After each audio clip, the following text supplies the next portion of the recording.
Hey, I'm Vlad with Glow Marble, and I'm going to show you how to cast these thin bricks out of concrete with our rubber molds. I'm going to link 2 other videos in the description where I'll show you how to cast these corner molds and also how to actually apply all of this to your wall.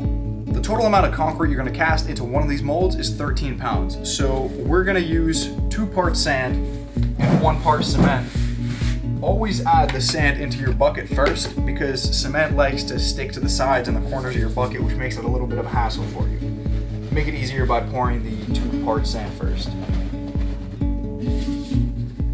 Next, we're going to add our pigment. I'm using brick red. And the 4th thing is this. Super plasticizer is a concrete additive, and what it does is it reduces the amount of water that you need to put into the concrete so that it's workable. That will greatly increase the strength and the PSI of your concrete over time, and it's going to make a lot more quality product. Especially for thin things like this, super plasticizer is basically a necessity. You don't need a lot of it. All you need is 1% of the cement weight is going to be your super plasticizer weight. Let's say for regular concrete, you add 40% of the total cement weight. That's going to be your water weight. With the super plasticizer, we half that. It's only going to be 20. Now before we mix up that concrete, we want to color the mold because we don't want to end up with a consistent looking color. It's going to look fake, it's not going to look natural. We want this to look as good as possible. The first step is to spray up some release onto the mold. The best one for something like this is G1. The next step is we take oxide pigments and just toss them all over the mold. Use a bunch of different colors. I'm using an orangish, a black, and a white. For large projects, you can use a flour sifter, which you can buy at any hardware store around you.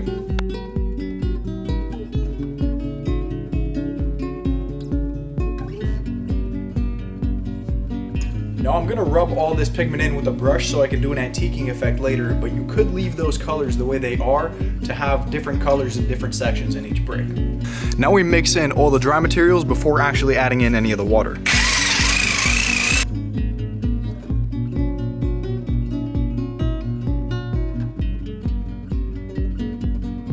Now it's time to pour. Check this out. You would never get a consistency like this without the super plasticizer.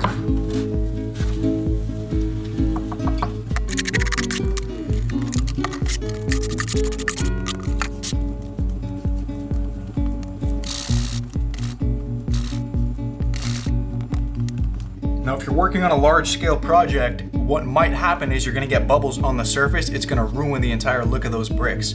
The best way to stop that is with a vibration table. Now tapping those bubbles out or shaking it around is fine, but nothing can compare to a vibration table. I'll even throw in a link in the description on how to make a makeshift vibration table at home. It's important not to keep this thing on for too long or else all the large chunks are going to settle to the bottom and all the sand is going to get on the bottom, the cement is going to stay at the top.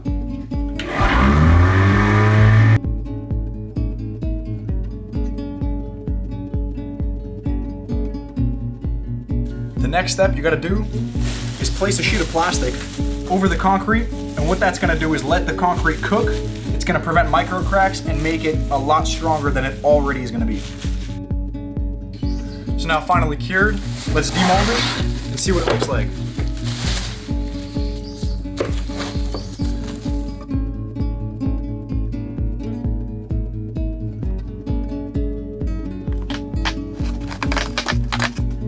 So here's the next step. All you gotta do is wash it off with water and hit it with a brush.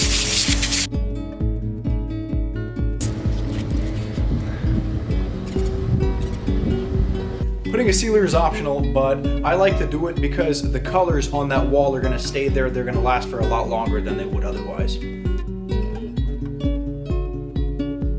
I'm gonna let these dry. Be sure to check out the next video on how to actually apply these to your wall. Be sure to like, subscribe, and thanks for watching.